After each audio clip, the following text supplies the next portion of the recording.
All right, so this woman right here, she comes to end Christianity. She comes to end the lies that we have been told, and she brings us, her children, back to her. So I'm going to prove that to you in this video.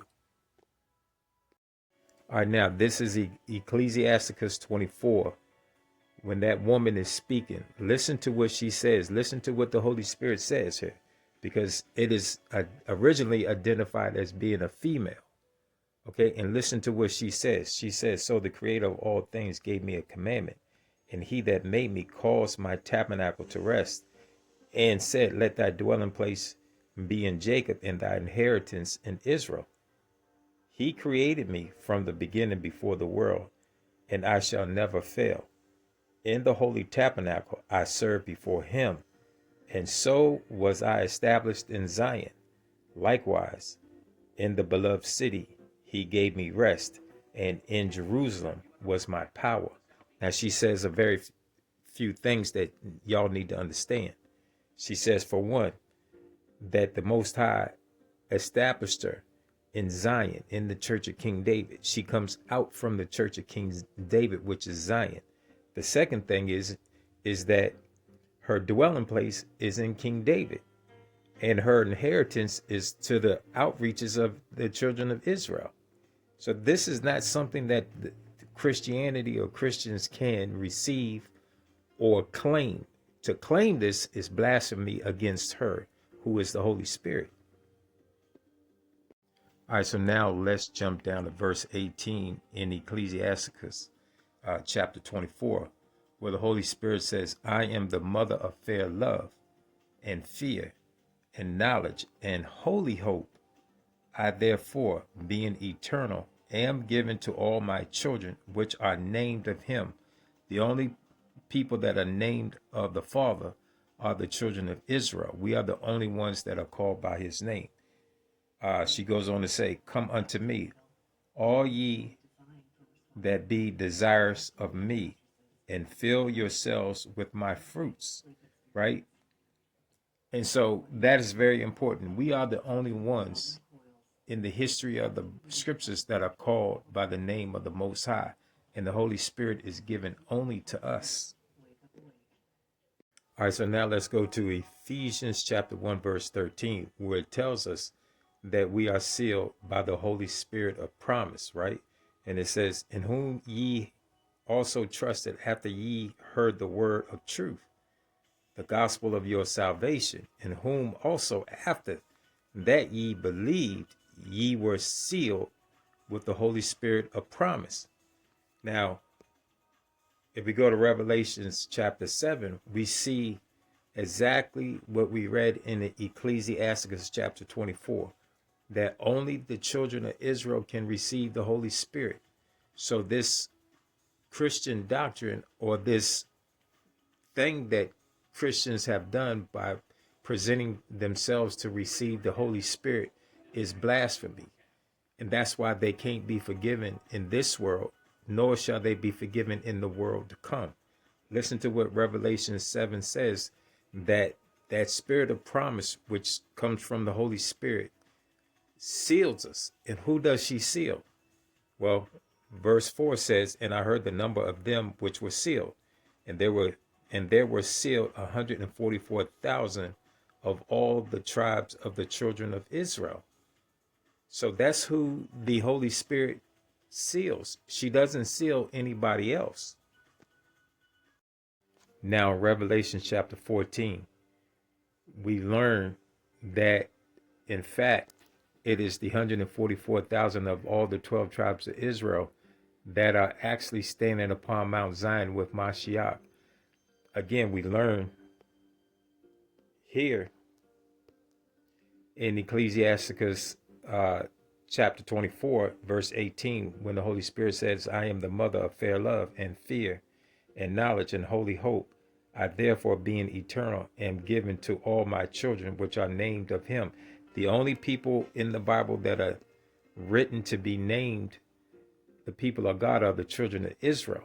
So it's no wonder that we're reading in Revelations chapter 14, verse 1, that they are the only ones standing in Mount Zion with Christ, where the Holy Spirit is established. Let me read this. And it says, and I looked, and lo, a lamb stood on Mount Zion, and with him 144,000, having his father's name written in their foreheads. Now, if you jump down to verse 4, it's going to say at the end, these were redeemed from among men, being the first fruits unto God and unto the Lamb. So these people at the end of the day are the only ones that can be given the Holy Spirit. And they become the first fruits, and they are the only ones saved, because redeemed means saved. They are the only ones saved from among men, from this world. All right, now let's go to the Odes of King Solomon, Ode 11. And I want y'all to listen to what he says here, because this is very important. Again, we're talking about the Holy Spirit and how she is only given to the children of Israel, to the men of Israel. I listen to what Solomon says here. He says, my heart was pruned and its flowers appeared. Then grace sprung up in it, and my heart produced fruits for the Lord. For the Most High circumcised me by his Holy Spirit. Then he uncovered my inward being towards him and filled me with his love. Now pay attention. He says that the Most High circumcised him by the Holy Spirit. Well, we read that. We pick that up right here. Right in Romans chapter 3, starting at verse 1, when Paul says, what advantage has the Jew, has the black man, or what profit is there of the circumcision, right? That circumcision that we talking about is when we are circumcised by the Holy Spirit, right? So that we can receive the Holy Spirit. And Paul says, what is the benefit to all this? Much every way, chiefly because unto them were committed the oracles of God. Meaning Paul is saying that the entire scriptures were given unto us, the tribe of Judah, and no one else. So let me read that again, what Solomon wrote there. He says, for the Most High circumcised me by his Holy Spirit. Then he uncovered my inward being towards him. Right then, once you receive the Holy Spirit, then the Most High really begins to know who you are. He begins to see you, who you really are. But again, the Holy Spirit, according to King Solomon, is a she. It is not a masculine. It's not a masculine entity. Now let me go to Odes 19 of King Solomon, where he describes the Holy Spirit as being a she. All right, so I'm going to start at verse 1. He says, a cup of milk was offered to me, and I drank it in the sweetness of the Lord's kindness. The Son is the cup, and the Father is he who was milked, and the Holy Spirit is she who milked him, because his breast was full, and it was undesirable that his milk should be ineffectually released. The Holy Spirit opened her bosom, and the mixture of the two breasts, and mixed the milk of the two breasts of the Father. Then she gave the mixture to the generation without their knowing, right? And that's very important, because see, those of us that have it just have it. I mean, we just got it. There's nothing that we do to actually receive it. It's already been given to us even before we reincarnate. All right. Then she gave the mixture to the generation without their knowing it. And those who have received it are in perfection of the right hand. And this is why it says in the scriptures that you cannot lay any charge to the elect, because we are chosen in the perfection of the right hand. We are chosen to be the fraternal order with Christ, right? Of the only begotten Son. We are the fraternal order of the only begotten Son of Christ. And I can read about that maybe later on in this video. All right, so this comes from the Gospel of Philip, where he also says that the Holy Spirit is a female. Listen to what he says. He says, some said, Mary, conceived by the Holy Spirit. They are in error. They do not know what they are saying. When did a woman ever conceive by a woman?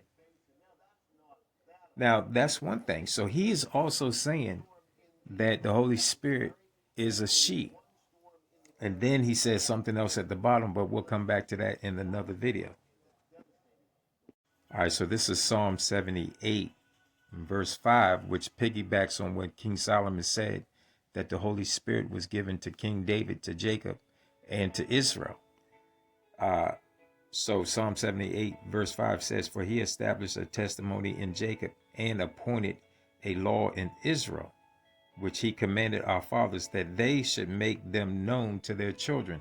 See, there's a lot of brothers that are out there right now that don't want to make this known to themselves or to their children.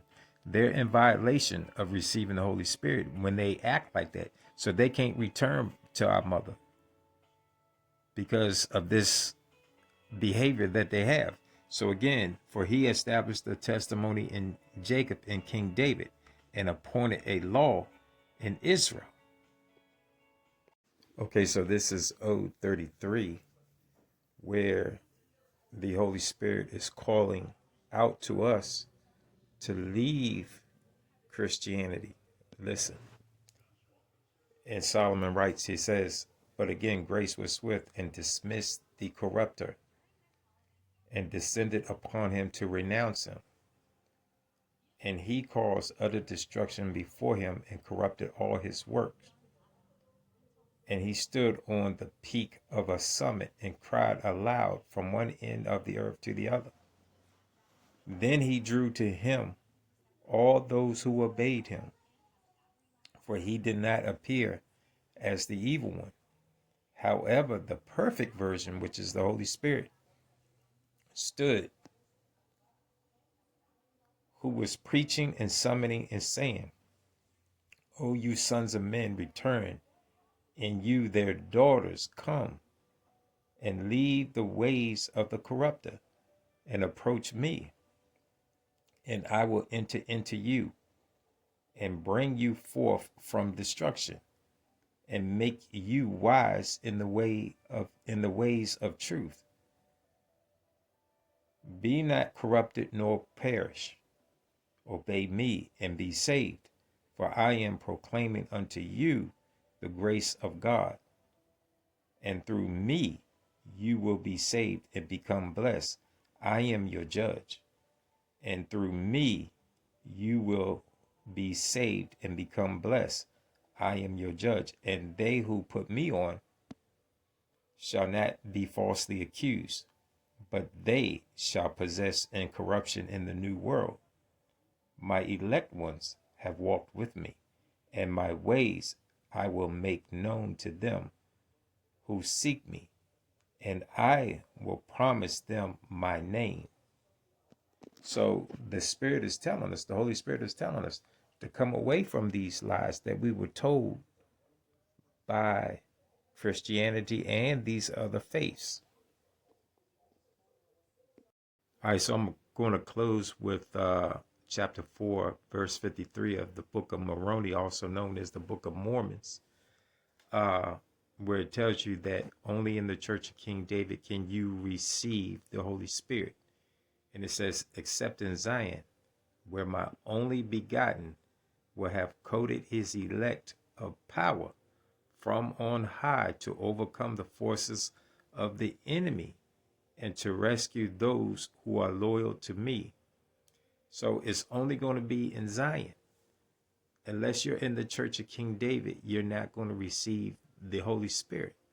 It's impossible. And the Most High is not lying. All of these scriptures is not lying. That it is not going to be anyone of the Christian faith that is going to receive the Holy Spirit. It's not going to be anyone of the Christian faith that's going to go up to be upon Mount Zion with Mashiach, the person that they call Christ. It's not going to be them. It can only be us, the people that are called by the name of the Father. Christians, y'all are not called by the name of the Father. You're just going to have to suck it up, either convert or stay stuck on stupid.